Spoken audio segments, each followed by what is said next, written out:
ಅದು ನನ್ನ ಗಮನಕ್ಕೆ ಬಂದಿದೆ,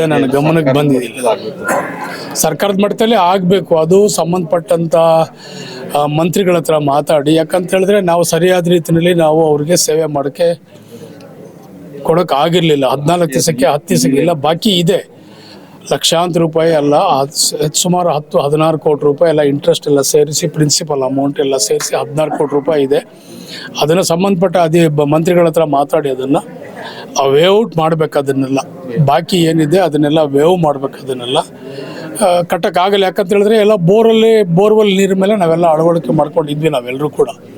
ಇವತ್ತು ನಾವು ನೀರು ಕೊಡ್ತಾ ಇದ್ದೀವಿ, 24 ಗಂಟೆ ಇವತ್ತು ನೀರು ಕೊಡ್ತಿದ್ವಿ. ಆವತ್ತು ನಾವು 14 ದಿವಸಕ್ಕೆ 13 ದಿವಸಕ್ಕೆ ನೀರು ಕೊಡುವಂಥದ್ದು, ಬೋರ್ವೆಲ್ ಕಟ್ಟೋದಾಗ ಸರಿಯಾದ ಸಮಯಕ್ಕೆ ನಾವು ಬೋರ್ವೆಲ್ ರಿಪೇರಿ ಮಾಡದೇ ಇರುವಂಥದ್ದು. ಹೋದ ತಿಂಗಳು ನಾವೆಲ್ಲನೂ ಸುಮಾರು ನೀವು ನೋಡೋಂಗೆನೇ 30 ಟ್ಯಾಂಕರ್ ನೀರು ಬಿಟ್ಟು ಸಾಕಷ್ಟು ಬೋರ್ಗಳೆಲ್ಲನೂ ನಾವೇ ಸ್ವಂತವಾಗಿ ಹಾಕಿ ಏನೇನೋ ಮಾಡಿ ನಾವೆಲ್ಲರೂ ಕೂಡ ಆ ಒಂದು ಸಮಯದಿಂದ ಹೊರಗಡೆ ಬಂದಿದ್ದೀವಿ. ಆ ಒಂದು ಕಷ್ಟದಿಂದ ನಾವೆಲ್ಲ ಹೊರಗಡೆ ಬಂದಿದ್ದೀವಿ. ಇವತ್ತು ಆ ಕಷ್ಟ ಇಲ್ಲ, ಇವತ್ತು ನೀರು ಕೊಡ್ತಾ ಇದ್ದೀವಿ ಇವತ್ತು.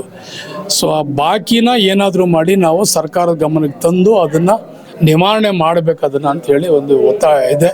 ಅದನ್ನು ಮಾನ್ಯ ಸುರೇಶ್ ಸಾಹೇಬ್ರ ಜೊತೆ ಈಗಾಗಲೇ ಮಾತಾಡಿದ್ದೀನಿ. ಅವರು ಮದುವೆ ಗಲಾಟೆಯಲ್ಲಿ ಇದ್ದರು, ಅವ್ರ ಮನೇಲಿ ಮದುವೆ ಇತ್ತು. ನೆಕ್ಸ್ಟ್ ವೀಕ್ ಅದನ್ನು